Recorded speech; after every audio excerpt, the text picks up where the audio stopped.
Hello and welcome to the Pandaverse Book Club. This is our first meeting, and we're going to be sharing some readings from some of our authors at Pandamoon. The moderator for tonight will be Annie McDonnell. She's from the Right Reviewer, and I'm going to turn over everything to her. We're doing this because we love books, and we're intending this to everybody who loves books. Annie? Yes. Hi, Elgin. Thank you for having me. Welcome to all of the authors and everybody else from Pandamoon. I appreciate everybody for having me very much. What I'm going to do is I'm going to start with Nola Nash doing her reading first. Hey. Does that sound wonderful? Just because you're in the top left. Poor gallery view. All right, we got it. All right, so I'm reading from Crescent City Moon, which is backwards on my screen, but it looks great forwards or backwards. It's a fabulous cover by our fabulous Dawn over there. This is coming from towards the end of the book, and I chose this section, because it has Annie's favorite person who haunts her in her sleep in this one. I know how you feel about Selene, Annie, so here you go. And I know how you feel about Louis, Laura. So this, I was hoping for Louis parts, but no. This is Louis and Selene. Oh, okay. All right. All right. So Louis is in the cabin, and he is running into Selene for the first time. High above him, hanging from the rafters in the dark shadows of the vaulted roof, was Renand. His corpse was stripped to the waist, and a thin trickle of blood ran from his lips onto the rope around his neck. Shock and rage collided in his stomach, chilling him to his core. "Selene," he growled, "show yourself, witch." Laughter, wild and maniacal, filled the cabin and rattled the walls. The cabin door slammed shut behind him. Louis raised his gun but had no target. Now, chérie." Selene's voice was silk. "Let's not begin that way." A cold, unseen hand grabbed his arm and wrenched it behind him. The gun burned white-hot in Louis's hand, and he could smell his flesh burning, making him drop the weapon in a roar of pain. "There now, that's better," she crooned. The same unseen force yanked the gun away as he dove for it, then held him face down on the ground as if there was a knee between his shoulder blades. The door opened, and the gun slid outside, clattering across the boards and down to the murky ground below. Louis was helpless. "You're a demon, Selene," he screamed into the nothingness. "What did Renand ever do to you?" "He was such a good man, wasn't he? Strong and handsome. I know why Nell kept him around." Louis wanted to retch. There was something vile in the way Selene talked about Renand, like he was a warehouse district whore. "Shame I couldn't keep him in a bit longer," she purred. "I would have enjoyed that." "Then why did you kill him?" Louis demanded. Selene laughed. "As much as I would have liked to keep him for myself. He served his purpose. He brought me something I will enjoy so much more." Louis's skin crawled as he felt a hand run up the back of his leg and stop at the small of his back, giving the waistband of his pants a playful tug. He thrashed against the floor, trying to break free of the force holding him down. And Selene released him just long enough for Louis to turn over onto his back and scramble backwards away from her. Instantly, he realized he'd done exactly what she wanted. Unseen hands pushed him onto the planked floor. One hand rested heavily on his chest, holding him down, while the other began playing with the curls in his hair. His hands clawed at the air, trying to pull her away, but there was nothing to grab onto.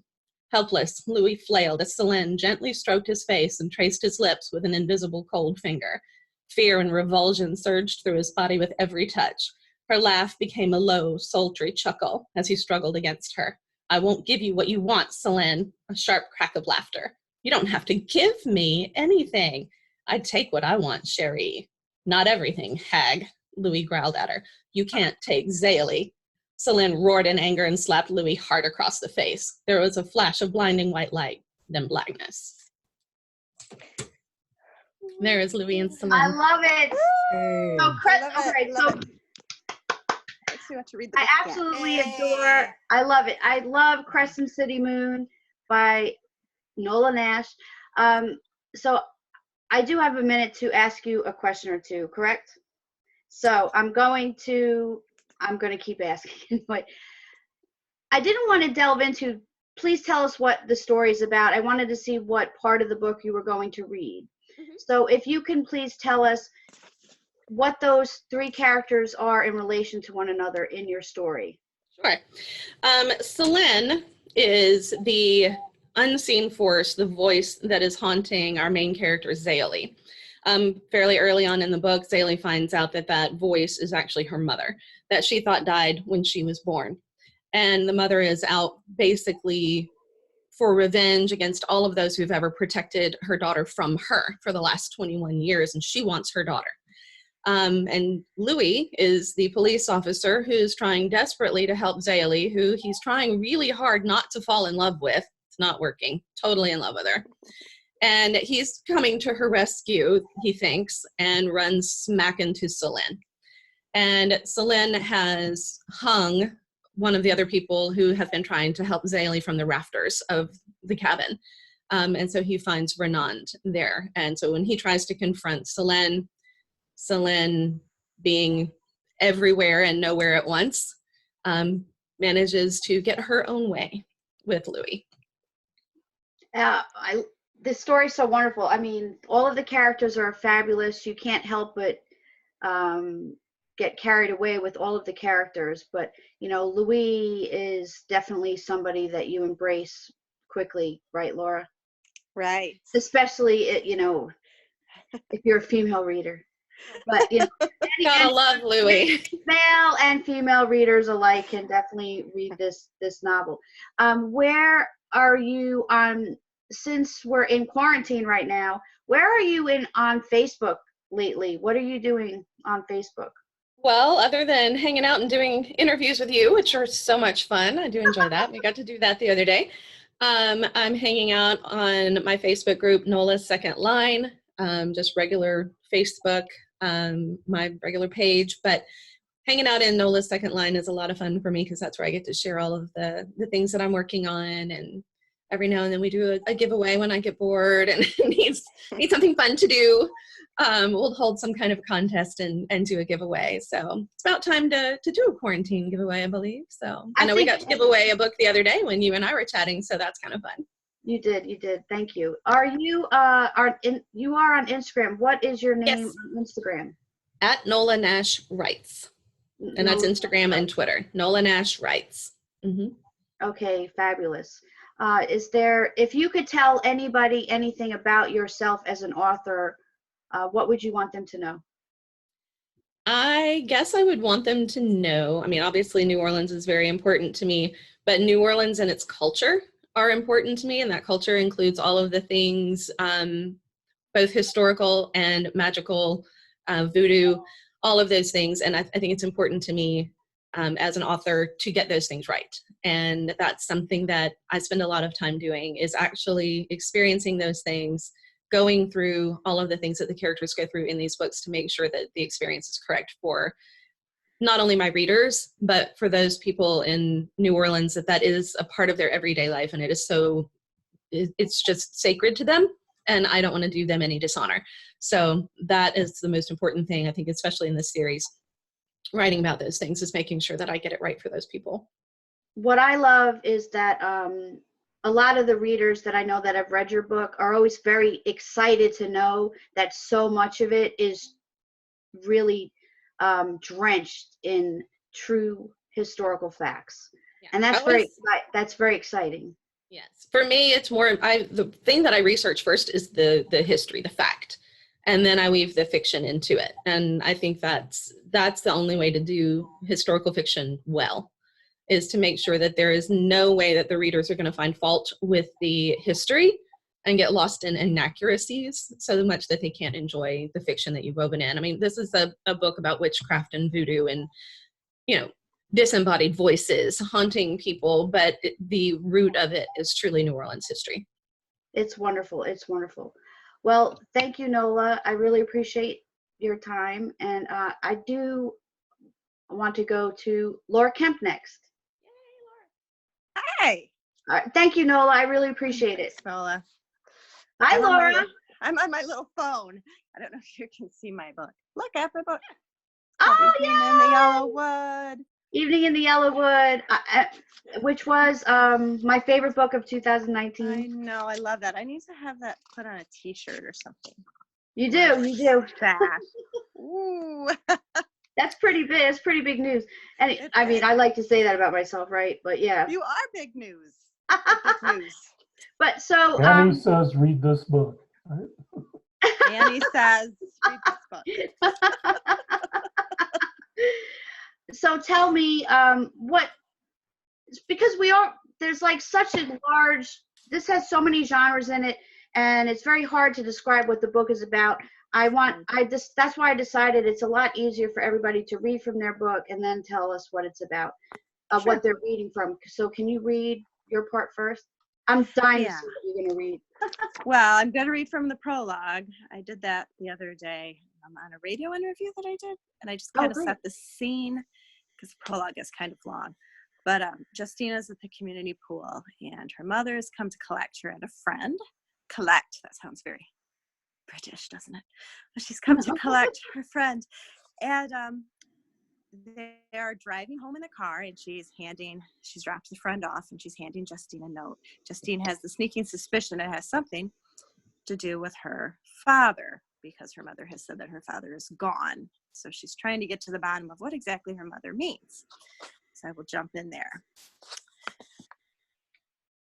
Excuse me, he probably had to work overtime or something and forgot to tell you. She shook her head, and the barest of smiles touched her lips, the one I hated because it usually meant that I was wrong. I went out to run some errands while you were at the pool, and when I came home, she touched her nose again, her brown hair falling over her face in a way that made her look like a nun in prayer. I found this. I saw something in her clenched fist, something she was handing over the back seat, a piece of crumpled notebook paper that had been folded neatly into quarters, her name printed in the block letters that I recognized. With shaking hands, I took it, the smell of chlorine suddenly suffocating me. I looked to Mom again. Read it, she said. I did. The first line made it clear he loved us very much and always would, and the second had me tearing at the car door, racing up the driveway and into the house that we had shared for almost 12 years. I can't tell you why I had to leave or if I'll ever be able to come back. I made it to the front door, yanked it open, and fumbled with the hook and eye latch on our screen. The painting in the studio has just sold. Put the money towards Justine's college. It would be better if you don't try to find me. I ran upstairs to his bedroom and threw open the closet door. Some clothes and an overnight bag he had used when he went fishing were missing. I ran down the hall to my own room, a pink and purple confection I just started decorating in my own style. One of Dad's forest landscapes above the bed. Had he left something for me? A note explaining what he really meant to say? A place we could meet up and ditch Mom, live the free and easy life we'd always wanted. A package tied carefully with silver ribbon that just matched my bedspread was sitting in plain sight, a card taped to the center. Muffet. I tore the card open so quickly I cut my finger. An orange kitten with a party hat adorned the front, a ball of pink twine between his paws. Hope your birthday is perfect. I clenched my teeth so hard my jaw hurt. My birthday was a month away, and I sure as hell didn't care about a stupid kitten. Damn if my birthday this year would be anything close to perfect. I went to my knees, my own hair falling against my hot cheeks and sticking there. The next minute I was ripping up the card and the awful orange kitten with the party hat. I sat in the middle of the confetti pieces for a long time, sobbing, my face pressed against my bedspread. Dad was gone. The zen vanished. The magic over. That's it. Well, that really sets the Thank you. that really sets the precedent for this entire book.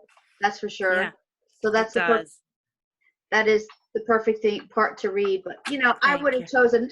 They'll run it through the woods. Next time, right? Mike, I always want to be the person who does the audiobook for her. Oh. Yeah. A lot of fun. You should try to do it. I'm just There we kidding. go. I would not be good at it. But anyway, I'm just Oh, kidding. I think you'd be good. Oh, I No. know. But so can you tell everybody what the importance of this prologue has to do with the entire story, the present, especially Oh, when the yeah. present is. Yeah. It's kind of, well, it sets the tone for everything. Obviously, her dad is gone. and she's wondering where he went. That's the whole book. She's trying to find her dad. And this present kind of ties everything together because it floats throughout the whole book. She does not open the present. What's in the present? 10 years later, she still hasn't opened the present. What is in the present? And I didn't even know when I was writing it what the heck I was going to put in the present, but it came to me. It came to me exactly the right time, and I think I put something pretty good in that present. So, yeah, that's what the significance of that is. All right, so I think so let's tell everybody a little bit more about the story about so she does she does hunt looking for her father. She does. She goes looking for her father. So not only does her father leave, but the story is about her looking for her father. Yeah, and she goes to this mysterious town in the north. And my book's kind of hard to describe sometimes because there's so many places I could spoil it, you know, but she meets a bunch of people. What did I say yesterday? It's like Northern Exposure meets Twin Peaks. And I was dating myself highly with those two shows, but it's fun, quirky characters, and all of the characters are not quite what they seem. They always there's a hidden layer to them that ties together with her search, with what happened to her father. And it's everything in the kitchen sink, I say, the story. Everything in the kitchen sink. There's like 6 genres rolled into There one. is probably more. So, I know. Yeah. So if you like any genre, you're going to lean towards this book because it's going to have so many different things that you'd like. But let me ask you this. If there was something that you want somebody to know about you, you know, what would you want it to be, you in this book? Me and the book? Mm-hmm. I'd like people, I know a lot of times people say, oh, I don't like paranormal, or I don't like, and I would want to say, give it a shot. Because no matter what you like and what you don't like, I think you're going to find something in this book that will speak to you. So even if you don't necessarily like the supernatural, the paranormal, the spooky, because I know you're not a horror person, Annie, you gave it a shot. I'm so glad you gave it a shot. Because I did dramatically, you know, give it a shot, because I think you're going to find that you'll be able to take something away from this book, and hopefully it'll stick with you. Yeah, and all of a sudden I have found, that's wonderful advice. It's enough that you can dabble in a genre that you might not even know that you might be interested in, that you'll read it and then you'll say, wow, it'll open your eyes to another genre, right? Horror, trying to bring everybody together. Yeah, or magical realism, and you just don't even realize that you're interested in it, which I think is like one of the magical parts of this whole story, is that it does that for other authors, you know. So I think that's wonderful. Thank you. So, you're welcome. So where can people find you online?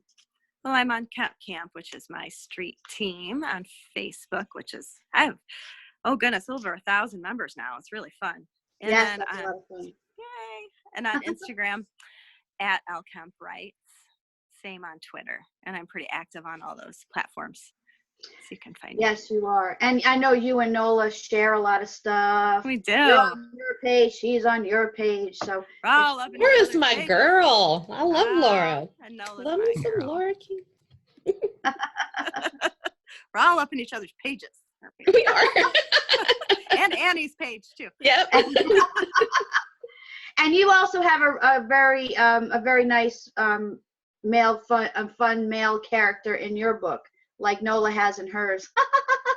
Oh, fun. You mean a cutie patootie? A cutie patootie. And he's a police officer too, just like Nola. Or a cute police officer in yours. Yes, I do.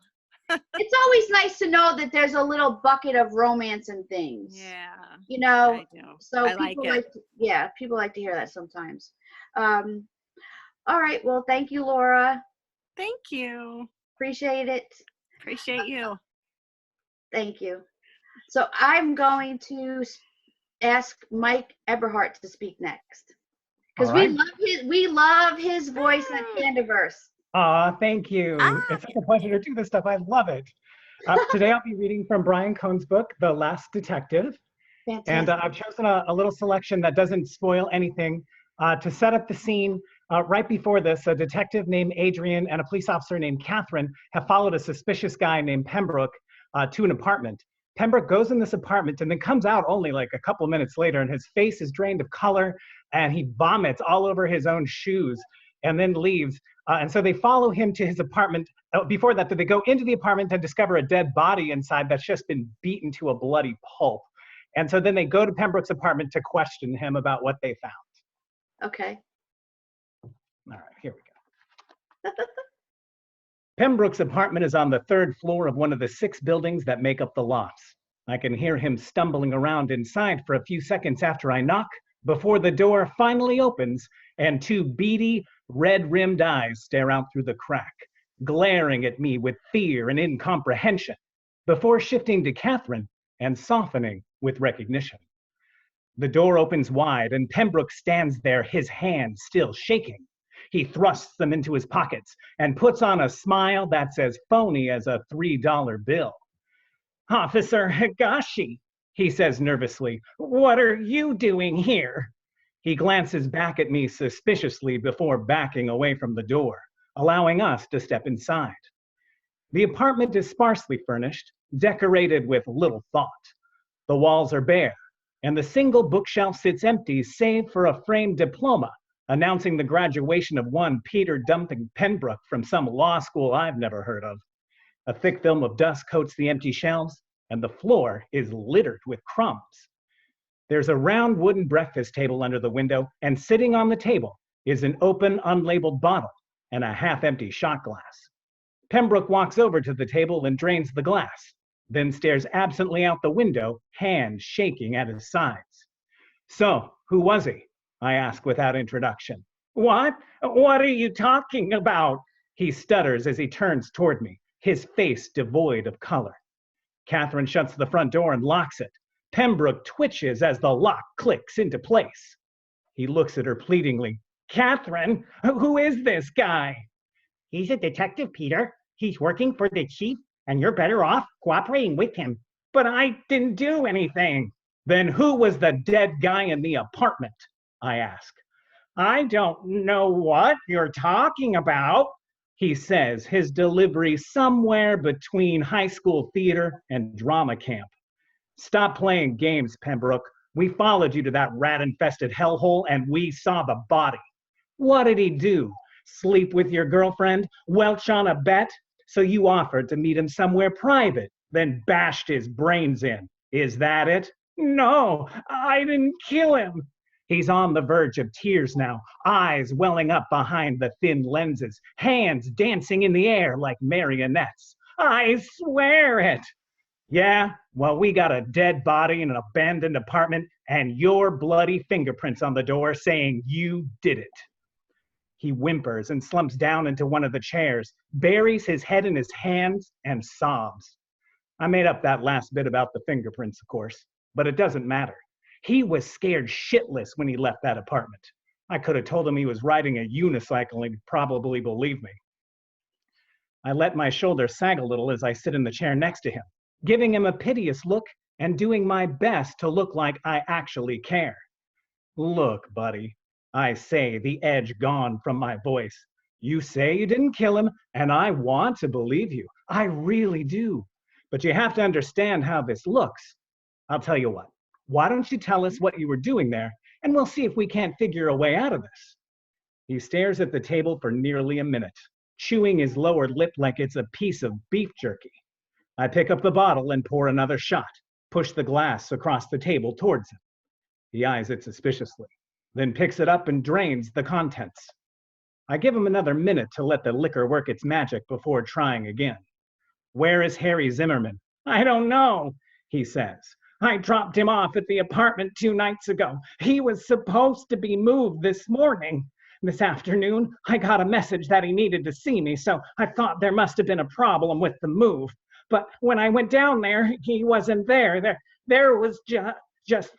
He trails off, then goes silent, staring at the empty shot glass in his hand. I fill it up once again. "Whose body was it?" This time, he answers before taking a drink. I don't know. I swear it. They never tell me anything."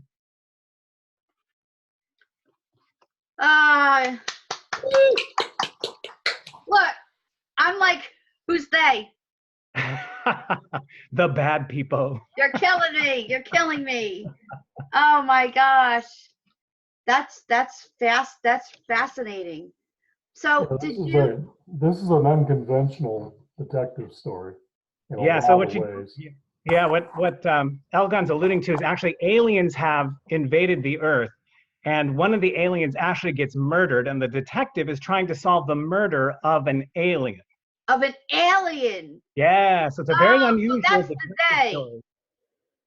And Oh, the aliens have been sending off humans into work camps, and the ones that go to the work camps never come back. And some people have been escaping before their names are called, and so he's trying to figure out how are they knowing their name is going to be called and escaping before they get sent to the work camp. The aliens are very oppressive. oh, this is exciting. This is really interesting. So, okay, so you're gonna need to tell us a little bit more about the book. Oh, what can I tell you? Earth has been invaded. They've taken over every major city. The aliens send the humans to work camps. They never come back. They get just enough food to survive each winter. They're kind of self-policing with this mock police force they call the Authority. And those are the ones that are peacekeeping. And the detective basically is trying to solve this murder while also trying to figure out what has happened to his family. There's a little pseudo-love interest going on. Catherine's trying to protect her children. Pembroke is just as dirty as he sounds. It's a really fun story with a lot of twists. It's hard not to give anything away. Right, okay, I understand. That's very neat. So you did the audiobook for this? I did, yep. I was lucky Yeah. enough to do the audiobook, which is a ton of fun.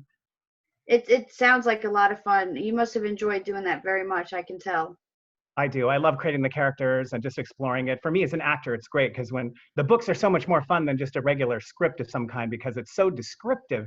They give you the motives for the characters. They set up the scene so well. So when you're envisioning it, when you're acting it, it's really easy to feel like you're actually there. And when I think about that book, it's almost like I'm reliving my own memories as if I was in that space, even though that's ludicrous. Do you miss a book when you finish it? I do, and what's funny is I actually miss the characters more because I try to develop the characters ahead of time, and they're all very unique and have their own sounds. And then I don't really use them again because it'd be obvious if you listen to all my books, you go, oh, that's this person from that book or this person from that book. And so it's very interesting that it's like an artist using certain colors of the palette, and then later you kind of revisit and just add a little bit more shade into the red to give a little different flavor. And so you try to never repeat. But yeah, I miss some characters. It's funny, I'm such a nerd. I play a lot of online games with my friends, and my poor friends have to listen to me talk in different character voices all the time. And luckily, they all listen to my audiobook, so they know who the characters are, and they humor me, which is really nice. That's a lot. That's really neat. I love it. That's exciting. So what did you also, I know Brian, when was this book out by Brian? The audiobook came out about 1.5 years ago. I'm not sure when the book was actually published. I think it's a little one of his older titles. It's been a good number of years, but it's definitely been available as an audiobook for about 1.5 years. All right, fantastic.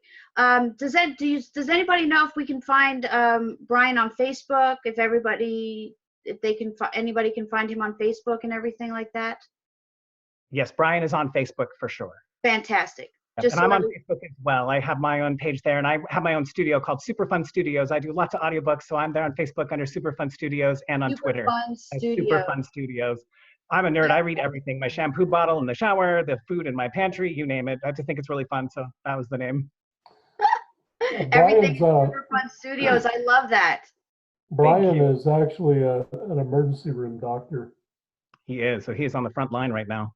Yeah. Oh, God bless him. Oh my gosh. He is an ER doctor, of course, as Elgin said, but he is in the largest hospital in St. Louis. So he is absolutely under the gun. Oh my gosh. Well, we'll have to send him best wishes for sure. We're definitely thinking of him. Wow. For sure. Well, I'm really happy that you were here to read from his book, Mike. But I'm also very excited that we got to meet you. But I want to write this down. It's super fun. Yeah, Super Fun Studios. I take notes when I'm doing these things too, you know.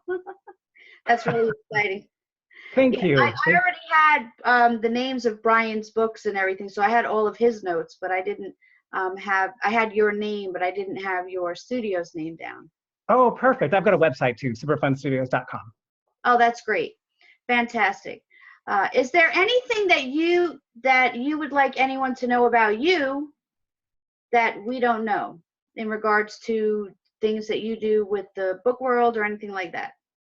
Gosh, it's just that I love this work. I love it, absolutely love it. I'll read anything. I do commercials, but audiobooks are my favorite thing because you get to live and breathe as the characters. It feels like you're really exploring the actual locales. It's just a lot of fun. It's really gratifying as an actor to do it. I did musicals for years and years and years, and this is just a whole new level. I just love it so much. So I love the work. I know a lot of people say that, but I really, really mean it. That's fantastic. I do have one other question. Do you read the whole book before you start your recording? I don't. I'm so weird. I do not read the whole book. So I'll usually read the first 4 or 5 chapters to get a feel for it. And then I only read the chapter the night before I record it. And the reason I do that is I'm from the stage, so I tend to telegraph things. We're acting big when you're on stage. And so I would telegraph who's a bad person, who's a good person, and all those kinds of things. So I don't want to know. And so I create the characters as they seem as the reader meets them. And then as they change, there's some really crazy twists where I'm sitting and reading the book the night before, and I'm like, no! I did a Project 147 by Seth Augustine, and there's a character in there. I won't say the person's name, but I was like, oh, I'm developing a crush on this character. I love doing this character. And then when that character became the huge betrayer, I literally was like, no! I couldn't believe it. And so I was shocked. And so I like to keep those emotions intact when I do a book, and so I never read it in advance. Oh, I love it. That's great information about yourself. That's wonderful. Well, Mike, it was a pleasure meeting you. Thank you so much for reading for us from Brian Cohen's book. I appreciate it. Thank you. It was a pleasure to be here. Nice to meet you too. All right, thank you. And next, I would like, next up is Susan. I'm not sure if I'm going to say your last name right. Kuchakin? Yeah, no, that's okay. No. Kuchakinskas? It's Susan Kachinskas. But whatever. I'm so not going to say attacked. But Singularity Syndrome. Yes. Yes, which has come out recently. Serena reviewed it. Serena Yes, reviewed and I it. really appreciate it. Yeah, she really liked it. Good. So very exciting. Hi, So Serena. all right. So I think this is so which part of the book are you going to be reading from? I'm going to read from the opener. Oh, fantastic. The Okay, good. beginning. Yeah. Yeah. So this is a science fiction detective novel, like Brian Cohen's, and it has the pretty classic detective novel opener. And 2 things I should tell you. One, I have a cold. I don't think I'm going to start coughing, but if I do, I'm sorry, and I'll mute myself. And Finder, my main character, is a man. So Okay. I probably should be having Mike read this, but I'm going to read it. All right. And he's the first person narrator. It was just the kind of case I like. Someone was sipping data from Hergel's supposedly leak-proof data cloud. Hergel wasn't an especially evil corporation, just average evil. So I didn't mind taking their coins to send sniffers loose in the data streams. I found the leak and plugged it for good with a worm that trashed the sneak thieves' servers. They never knew what hit them, and my clients and I never knew who they were, but that didn't matter. They'd be back, or someone else would. The universe holds an infinite number of crackers. It was 13 and a half hours of work by my intelligent agents while me, the parrot, and Ultima sat around the warehouse snacking on chapel bars and fresh water. Then she called and reminded me what kind of case I really like. The call came in on my public comm screen with full voice and video. A woman, long scarlet hair, glossy in the style of years ago. She was beautiful, with lines around her eyes that showed she liked to smile. But not smiling now, of course not. She wouldn't be calling me if she had anything to smile about. How can I help you? I'm the finder. That's what I do, so it's obvious. But it helps them to start from the beginning. And the immediate promise of help is a manly touch. Gender still matters to a lot of people. I'm worried about my husband. He's missing? No. Then what? A small crease furrowed her lovely forehead. His behavior has changed. How so? He's lost focus. Is he dangerous? Accident prone? I'm not clear why you've called me. Why not a psychiatrist? We run a business together, a significant company. He's got some strange ideas and they're impacting our business. If this is some corporate drama, I'm not interested.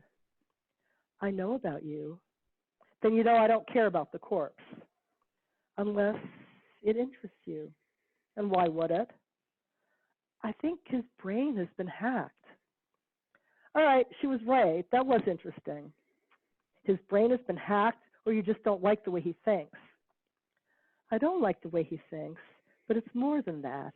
He's not thinking the way he used to. People change. Yes, they do. She let the silence draw out, and so did I. I could be silent much longer than most people. Okay, she gave in. He used to, I have to cough, whoops.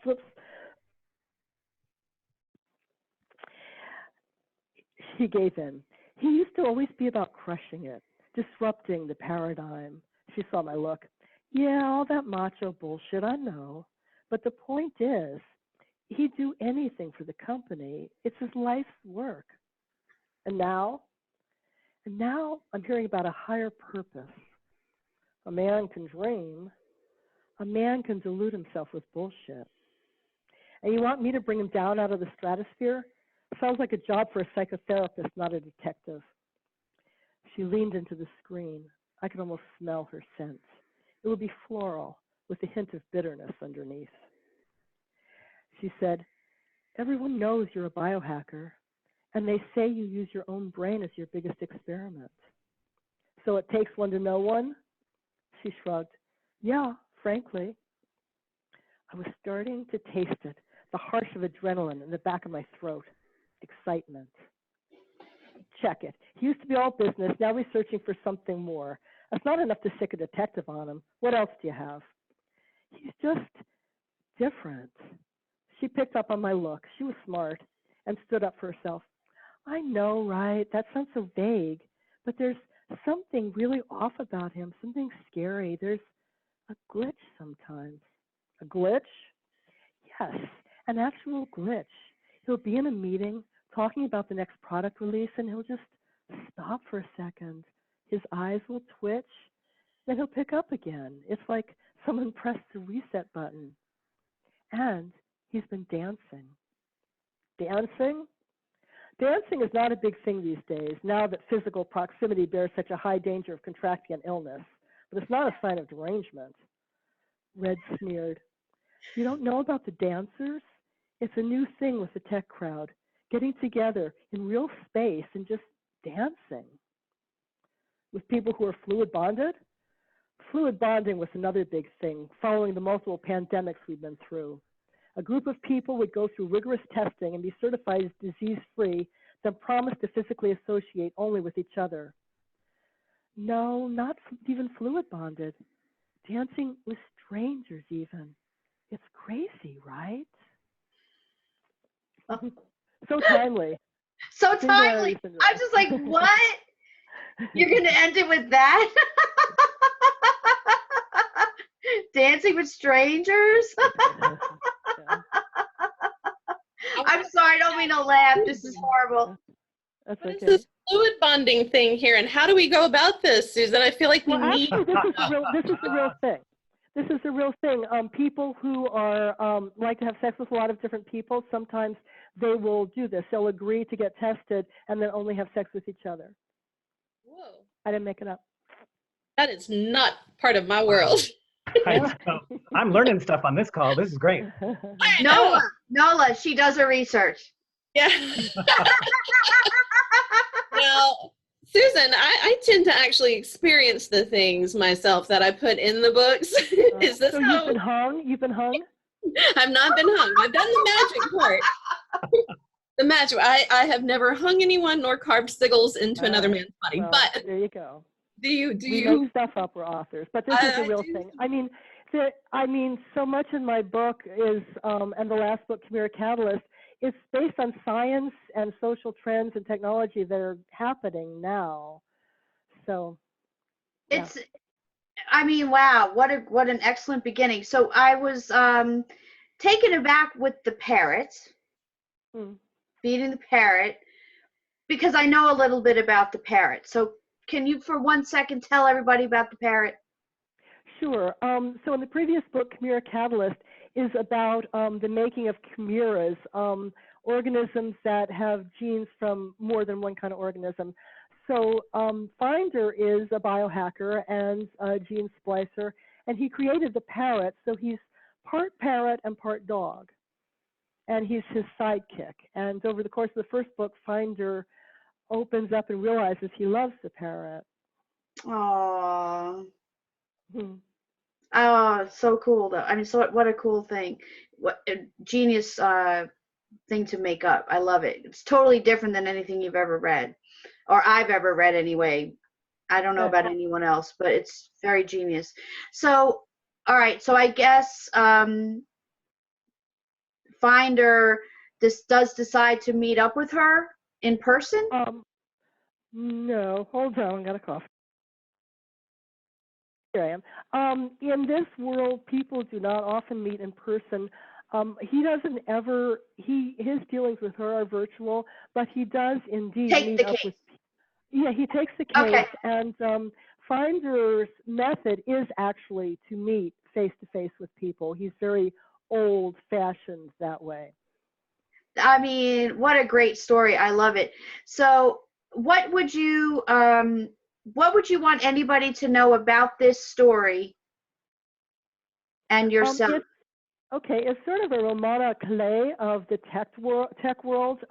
My evil, my antagonist is a venture capitalist and technologist who's based on a real person, and some of the ideas my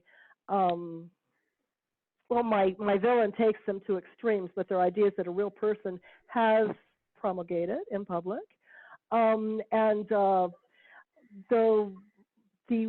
The method this VC is going to use is altering people's microbiome by putting engineered bacteria into an energy drink, and that's based on Soylent, which is, so in the book it's called Glorp. It's based on Soylent, which is also a real thing that people in the tech industry do. It's this rather expensive, it's sort of like Ensure for tech bros. Well, didn't they do that in the show Hunters? I don't know that show. They put something in the drinks to pass around that they were passing around to poison everybody. Oh, okay. But it wasn't high tech because they didn't have technology back in the 70s like they do today. So it wasn't high tech, but it was definitely scary. So I couldn't imagine if something like that was done on top of having technology involved. It has to be totally insanity. Oh my gosh, I couldn't imagine reading this book. Oh wow. Serena. Oh, you should try it. Read it. Serena, yeah, I definitely will. I definitely will. So where can people find you on Facebook, the internet, Instagram? Okay. I'm on Facebook as Susan Kaczynskis. I also have a Facebook page for my novels. That's Chimera Catalyst, which was my first book. On Twitter, I'm at Susan Kaczynskis, and I'm a bad person. I do not have Instagram. I have it, but I don't know how to use it. Yeah. I post and I get messages and I write to authors and I respond, but I really don't know what I'm doing. I think that's it. That's the way to go nowadays. Yeah. I really don't. I don't know how it works, but it's always good to have the account at least. That's wonderful, and I love that cover as well. Pandamoon has wonderful covers. Yeah. Don't they? I mean, don't you all? I'm talking about you like it's not you. You guys had the best covers. Yes, I we really do. love my covers. Yes, you definitely do. They're all wonderful. Everybody, hold up your books.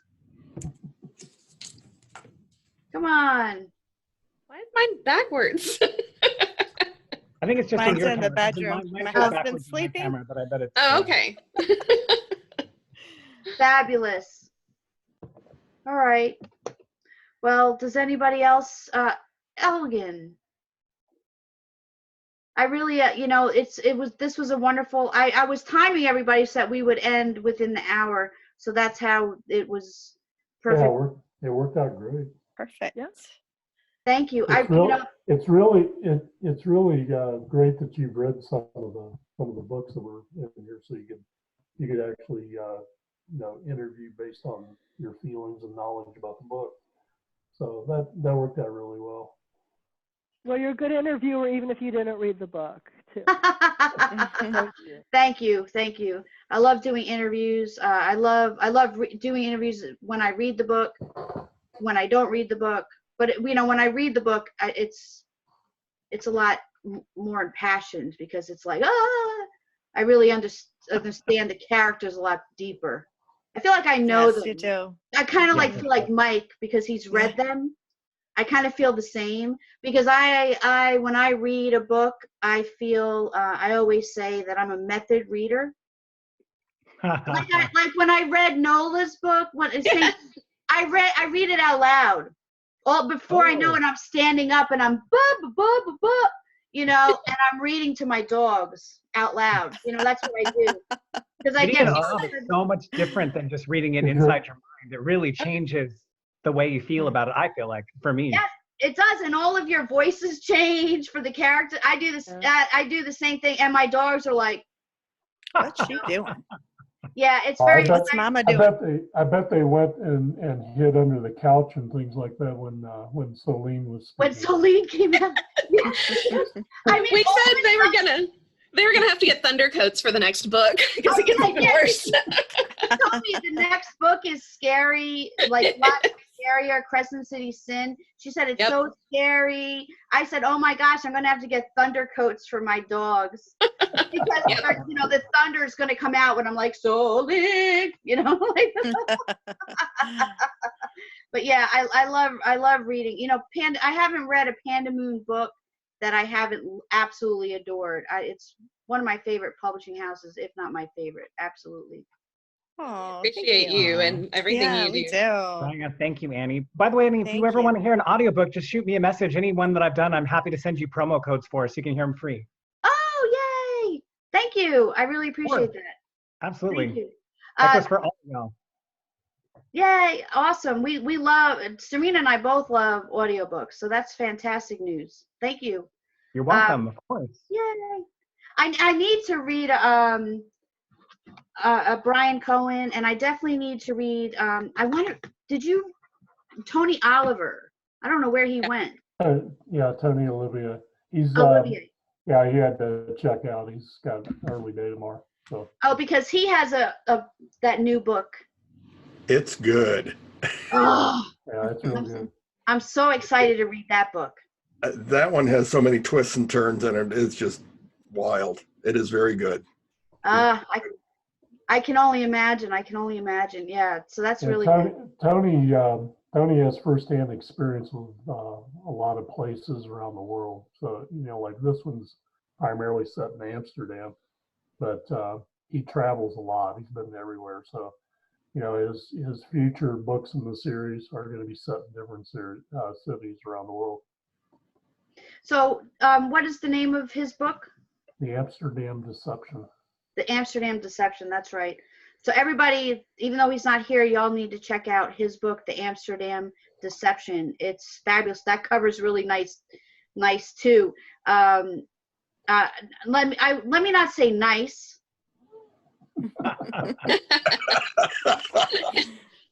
Let me just say it's very enticing because it definitely makes you want to go. Yes, it's enticing. It makes you want to go. The cover's like the first scene of the book, really. Woo! Yeah, red light district to Amsterdam. Oh my gosh! I have to read that book. But yeah, there's so many I have to read. But yeah, and Susan's of course. But there's so many. But very exciting. And I hope that you'll invite me back. Oh, of course. Of course. We'd be really excited. So we were very excited about today. So thank you very much. Oh, and Elgin's books. I have all of Elgin's books. Or Elgin, I'm sorry. I always say his name. I have all of his books, and it's just like I always say, my world is always like it revolves around whoever I'm interviewing. So it's very hard to fit in because I bought somebody's book, like what I'm choosing to read, right? So I bought all of his books because I want to read them. But those are always like on the pleasure reads are always on the back burner. And not that everyone else's are not, but if you're not on my interview list, like it's just so difficult. So it's just, but Well, yeah. looks like I got to get on your interview list then. Well, yes, you do. There it is. Absolutely. I think Got that'll be, openings in September, right? yes, I have openings in September. But yeah, definitely let's get you on the list, but it'll be awesome. But that's, you know, I read the book, we talk for an hour, but then we just are able to discuss the book. You know, we'll pick a book that we're definitely going to talk about. But yeah, I guarantee I read one. I try to read more than one, but it's a lot of fun. So, and then Serena like helps me with everything. Yay. The Brady Bunch. There she is. I love how you just pointed right at her square. That was perfect. It's so great. I couldn't do anything without Serena. I enjoy the Brady Bunch view. I'm glad we've discovered this and our Yep. platform here for this. Yes, this is a lot of Thanks, fun. Nolan. It'll be interesting to see how this recordings actually Yeah. plays out. That's true, yeah. The people who are watching us will be going, What are you talking about? what are they The Brady talking Bunch about? view. What's going on? Yeah, I can't wait to find out either. That is funny. All right. All right. Well, Thanks, you guys. This was so Yeah, fun. nice to Great see idea. everybody. Yeah, it was Listen, nice I'm- to meet everyone I haven't met, and I look forward to getting to know you better. And now I know how to stalk you, and so does the rest of the world. I know how to say Susan's last name. Yeah. I didn't know either. It's funny before interviews, like I practice people's names, don't I? Serena? Yes, you Oh absolutely my do. God. That's gotta be You don't understand, clown's What was terrible. that? No! Oh, that's just my mate. that's the kind of person Susan is. He didn't want to be on screen, or they didn't want to be on screen, huh? Lives with a clown. That was good. I love it. I love good. it. That was That's great. fantastic. All right. Bye, you guys. All right, bye. Bye. Bye, everybody. Thanks for Everybody. coming Bye, in. everybody.